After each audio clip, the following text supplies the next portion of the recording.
Bom, boa noite a todos. Então, dando sequência às apresentações do Covite,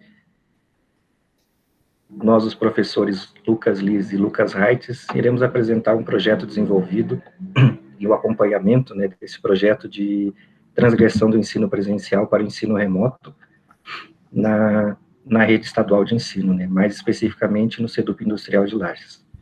Bom, meu nome é Lucas Liz, eu sou professor do Centro Universitário Unifavest e também professor e orientador de curso de mecânica do SEDUP Industrial de Lages. E comigo aqui também nós temos o professor Lucas Reitz, que vai se apresentar agora. Bom, assim como o professor Lucas Liz, eu também sou professor tanto no SEDUP Industrial de Lages quanto no Centro Universitário Unifacvest, e vamos dar seguimento na apresentação com a primeira parte que ele vai mostrar para vocês.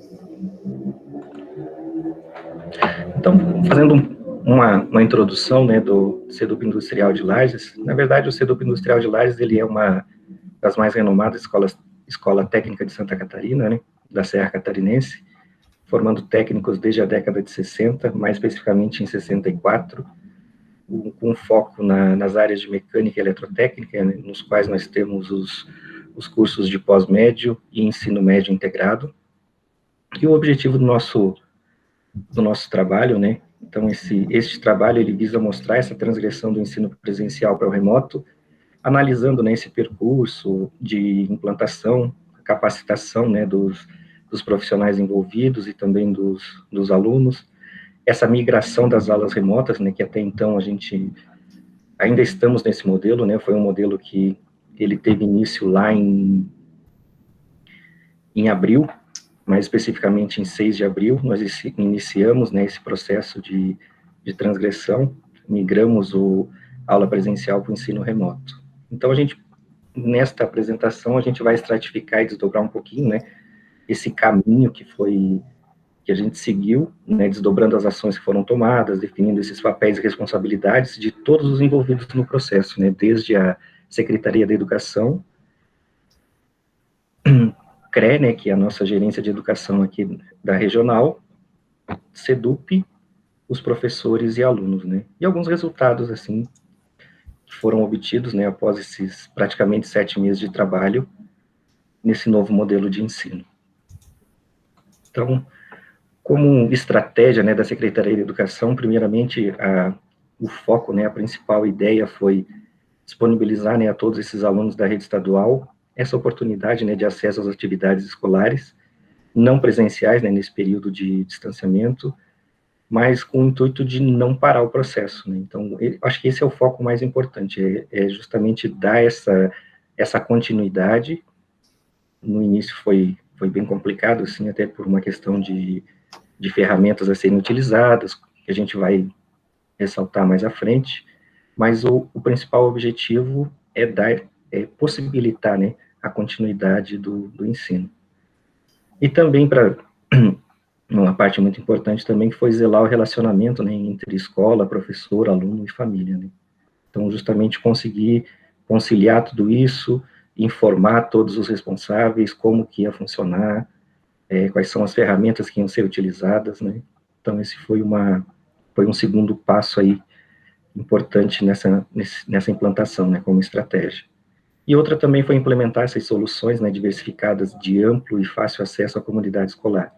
Na verdade, foi uma novidade para todos, inclusive para muitos professores, né, eram ferramentas que até então se usava parcialmente algumas delas, mas poucas, e a Secretaria da Educação, então, ela fechou esse pacote de ferramentas junto com a Google, e o que foi possível, né, o que tornou possível implementar esse ensino remoto. Então, essa foi como solução, foi a solução encontrada no momento para conseguir disponibilizar a todos esse ensino remoto.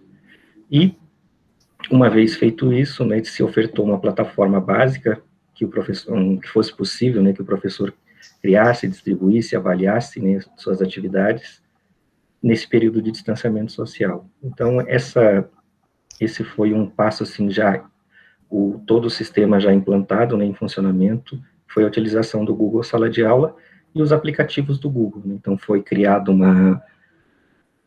um login, né, institucional, onde todos os alunos e professores se cadastrariam e teriam acesso a esse pacote de ferramentas. Então, na verdade, a estratégia da Secretaria de Educação foi justamente essa, disponibilizar, por meio dessa plataforma, né, as ferramentas necessárias para dar seguimento às aulas, nesse período de distanciamento social.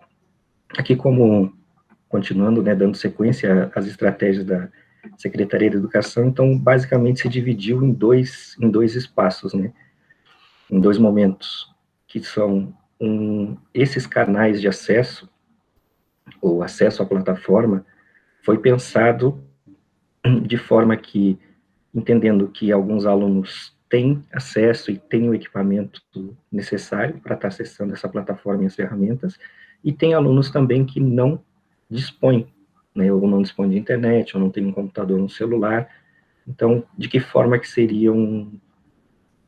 tratado esse aluno, né, para que ele também tivesse condições de dar sequência aos estudos.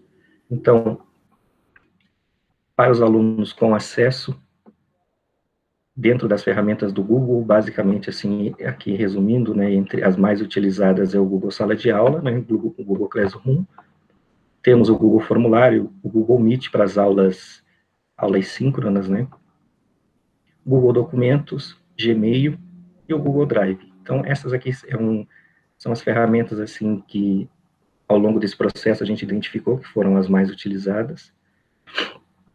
E para os alunos que não têm acesso, na verdade, foi a forma que nós encontramos, né, para conseguir continuar levando esse material para o aluno, foi via material impresso. Então, assim, esse material, no nosso caso ali, ele foi entregue na casa desse aluno, né, então, assim, tem a opção dele pegar esse material no colégio, mas também foi combinado, acordado, de ser entregue na casa desses alunos, caso eles não tivessem como chegar até a escola. A periodicidade, inicialmente, ela começou semanal, aí nós tivemos um agravamento na pandemia, e optou-se por uma questão de segurança e saúde, que ela fosse quinzenal, para reduzir esse fluxo de pessoas na escola, e que fosse possível a gente continuar atendendo esse aluno, né, com o material impresso. Esse material, ele é elaborado pelo professor, e ele tem o apoio, né, tem o suporte do livro didático. Em alguns casos, quando possível, o professor, via Google Meet, ele desenvolve as aulas, explicando o conteúdo, e é passado também nos grupos de WhatsApp das turmas, né. Então, assim, alguns alunos, eles não têm uma internet fixa, muitas vezes, que seja possível acompanhar todas as aulas via Meet, mas alguns vídeos, algumas explicações, em algumas dúvidas específicas, foi possível que ele consegue acessar pelo celular, né? Então, auxilia bastante também. E aqui, como meio também de identificar o rendimento desse aluno, nós temos uma plataforma já existente, que é o Professor Online, onde o professor lança, né, os seus conteúdos e as notas, paralelo com o Google Sala de Aula. E nós temos o Estudante Online, que esse aqui é mais voltado para o aluno, onde ele consulta o seu desenvolvimento, né, as notas que ele tirou. E também foi desenvolvido um projeto pedagógico é uma recuperação paralela para realização dessas atividades na escola. Então, a escola, com agendamento, né, respeitando todas as normas sanitárias, ela disponibiliza ao aluno um computador com internet em que ele possa estar acessando a plataforma, né, para ele ter contato também com essa tecnologia, para ele não ficar totalmente ausente disso, e também estar assistindo os vídeos dos professores, ou então agendando uma aula via Meet com esse professor para tirar uma dúvida específica. E também professores de reforço mais voltados para a área de matemática e de português, que auxiliam ele no desenvolvimento dessas atividades, né? Então, seria uma forma dele recuperar essas disciplinas que ele tem maior dificuldade, em algum conteúdo que ele não tenha conseguido assimilar, justamente porque nesse processo do material impresso, o aluno ele precisa de uma resiliência muito grande e também, de certa forma, aprender sozinho, né, simplesmente com o material que ele tem ali. Então, uma forma de minimizar esse problema foi disponibilizado essas atividades na escola, com o auxílio, né, com o amparo desses professores de reforço, mais voltado para a área de português e matemática. E essas atividades, elas estão condicionadas na identificação desses alunos que não conseguiram acesso por nenhum dos outros meios. Então, aqui, nesse processo aqui é feito um levantamento também, né, via formulário desses alunos que têm acesso, que não têm, se a internet é fixa ou se é móvel, se tem computador em casa ou se não tem. Então, foi feito um mapeamento primeiro, e através desse mapeamento, e aí análise de notas também, a gente conseguiu estar identificando e direcionando melhor esses alunos. Com relação ao SEDUP, né, já desdobrando da Secretaria de Educação, Gerência de Educação, mais especificamente o papel da escola, né, papel e responsabilidade da escola nesse processo aqui foi disponibilizar esse atendimento em loco, né, então isso aqui com agenda, né, em dias e horas marcados para entrega e coleta desses materiais. Então o aluno pega o material, leva para casa, desenvolve as atividades, devolve esse material para a escola, o professor faz as correções e lança as suas notas, né. Então, identificar os professores sem acesso a computador e internet residenciais, então isso aqui fez parte do processo também no início, nós identificamos a condição de todos os professores, se eles tinham condição de estar desenvolvendo essas aulas em casa, se eles tinham computador, tinham internet. Então, esse aqui, no nosso caso aqui, foi tranquilo, porque nós não tivemos nenhum problema com professores sem acesso, mas, de qualquer forma, nós disponibilizamos um espaço onde tinha um notebook, um data show e uma webcam para esse professor estar desenvolvendo a sua aula via Meet, caso fosse uma opção dele, né. Prover estrutura física na escola para que estes professores participem da capacitação e elaborem semanalmente seus planos de aula. Aqui, na verdade, foram feitas capacitações externas, né, disponibilizados pela Secretaria de Educação, foram 15 dias de capacitação, né, onde todos os profissionais envolvidos participaram dessas capacitações, e essas capacitações foram voltadas desde a área da parte administrativa, secretaria, estágio, a parte diretiva também passou por algumas capacitações, e ela foi mais voltada para os professores e alunos com essa formação do professor quanto à utilização das ferramentas, né. Então, tinha uso de ferramentas, tinha alguns desses treinamentos eram mais voltados para metodologias também nessa modalidade de ensino. Então, nós tivemos aqui 15 dias de capacitação antes de iniciar o processo, né. Isso se deu no final de março, na segunda quinzena de março, para o início das aulas, no início de abril. Então, essa segunda quinzena foi destinada à capacitação dos professores. Aqui também uma outra ação foi organizar, né, junto com a coordenadoria regional, o calendário da entrega de atividades. Esse calendário foi desenvolvido e foi repassado para os alunos, pais e responsáveis, para que fosse feita essa organização e uma data específica para entrega, né, entrega e devolução das atividades para os alunos que não têm acesso à internet. Também uma das etapas foi distribuir essas atividades impressas e coletá-las na semana seguinte, justamente para a gente ter esse controle, né, do que o aluno desenvolveu, e a partir daí a gente fazer o lançamento das notas e conseguir também gerenciar o desempenho do aluno.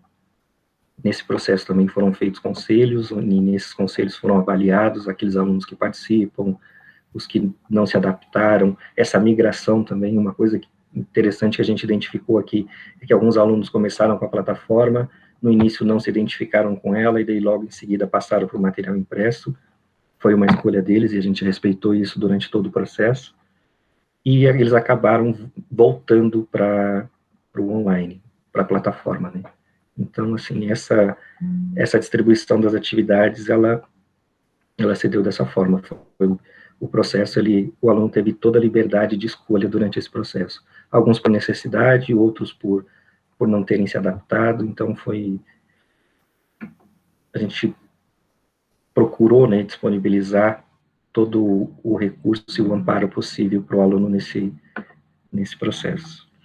A gente fez também uma busca ativa desses alunos, né, que eles não respondem a nenhum tipo de atividade, então foi identificado os coordenadores entrando em contato com os alunos ou com pais e responsáveis para identificar por que esse aluno não estava fazendo as suas atividades, qual é o problema que ele identificou.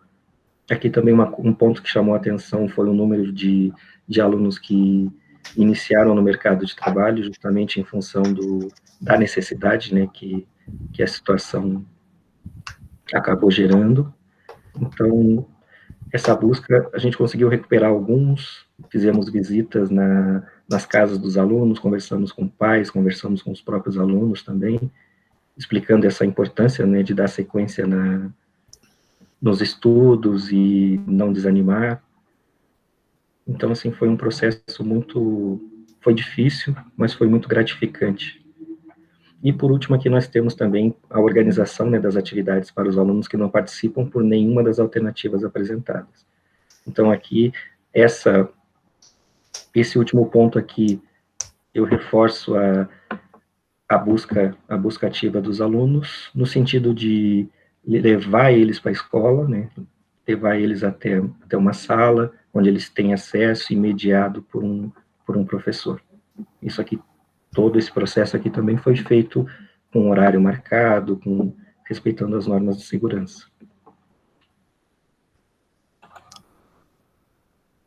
Bom, dando seguimento na fala do professor Lucas, então, eu, Lucas Reitz, vou falar então sobre quais são os papéis e responsabilidades agora do professor. Então, o primeiro deles seria elaborar os planos de aula para realizar as atividades não presenciais, com material de apoio do estudante. Então, a gente analisava a nossa ementa que a gente tinha do ano, e a gente separava ali, fazia os planos de quanto tempo a gente demoraria para trabalhar cada um daqueles tópicos, para a gente conseguir realizar aquelas atividades. A gente disponibilizava, então, atividades de forma semanal. Cada professor, então, uma vez por semana postava alguma atividade para o aluno, não necessariamente valendo nota, mas tinha que ter alguma atividade, algum conteúdo que ele estava passando para aquele aluno. E isso a gente fazia de forma online, pelas plataformas, geralmente pelo Google Classroom, que era a mais utilizada. Alguns professores também utilizavam de forma mais direta também o Google Meet, para fazer aulas assíncronas por vídeo. E, além desse material online, a gente também separava um material que a gente iria mandar para os alunos que não tinham acesso, material impresso daí. Então, nós fazíamos atividade e essas atividades eram separadas em duas formas. Uma era disponibilizada da plataforma, a outra é disponibilizada para o material impresso para os alunos que iam pegar esse material lá na escola. Depois a gente tinha a parte do papel do professor, que era de interagir com os alunos e fazer as avaliações a partir das atividades que a gente tinha passado. Então a gente tinha que falar para os alunos as atividades que a gente passou, comentar para eles como que eles acessavam, principalmente no começo, até passar essa parte de adaptação deles ao novo sistema, buscar esse aluno, né? E depois a gente fazia avaliação para ver como que eles estavam se saindo nessas plataformas, sendo ela o material impresso, sendo ela na plataforma online. E depois que a gente via como esses alunos tinham saído, a gente notificava a escola quais alunos estavam fazendo e quais alunos não estavam fazendo, para que a gente pudesse ter um certo controle desses alunos. Então, a gente teve uma perda considerável de alunos participantes comparado com o nosso rendimento presencial e, logicamente, como nosso papel de professor, a gente tem que notificar a escola, pelo menos para a gente poder fazer aquela busca ativa que o Lucas comentou no slide anterior. Na questão dos papéis da família, ou dos responsáveis dos alunos, a família tem a função de preparar para o início das atividades, porque nós ficamos um tempo sem atividade nenhuma, foram cerca de 15 dias, eu acho, desde que a gente parou as atividades presenciais, a gente teve ali um gap ali, uma folga de alguns 15 dias mais ou menos, e voltou ali no começo de abril com as atividades de forma remota. Então, a família tinha esse preparo de ela se preparar para quando fosse voltar às aulas ali, mesmo que fosse um período curto que as aulas ficaram paradas. Então foram comunicados todos os familiares pelos meios dos canais de comunicação oficiais da sede, também foram passados pelos grupos de WhatsApp de pais e responsáveis e assim por diante. E o outro papel da família seria justamente acessar esses canais indicados, que eram do Google Education, Estudante Online, para que a gente pudesse passar as instruções e facilitar o acesso dos alunos. Como foi gerado um e-mail institucional para cada um deles, eles nunca tinham utilizado essas plataformas e eles precisavam buscar a questão de login e etc., até eles conseguirem ter o primeiro acesso. Já em questão dos resultados, na parte das desistências do material impresso, nós temos aqui 2 tipos de curso, que seriam o pós-médio e o MEP. O pós-médio é para quem já terminou o ensino médio e vai buscar a qualificação profissional depois. Esse, por enquanto, nós estamos ofertando somente no período noturno. E nós temos o MEP, que é o ensino médio integrado ao ensino profissional, que daí é realizado em ambos os períodos, matutino e vespertino, e ele intercala o ensino médio convencional com as disciplinas básicas e as disciplinas do ensino técnico. Em questão do pós-médio, na técnico e mecânica, nós tivemos uma desistência de 35%, o que é uma desistência muito alta em relação ao número de alunos que nós temos, e na eletrotécnica 25%. Então, na eletrotécnica, 1/4 dos alunos desistiram, e na mecânica, esse número chegou a quase metade dos alunos, se nós formos comparar. Essa desistência faz com que seja dificultoso para a gente, principalmente abrir novas turmas, porque não foram só alunos das turmas iniciais, que a gente já estava acostumado com uma certa desistência, mas também alunos que já estavam mais no final do curso também desistiram, justamente por conta dessas novas plataformas e a fase de adaptação.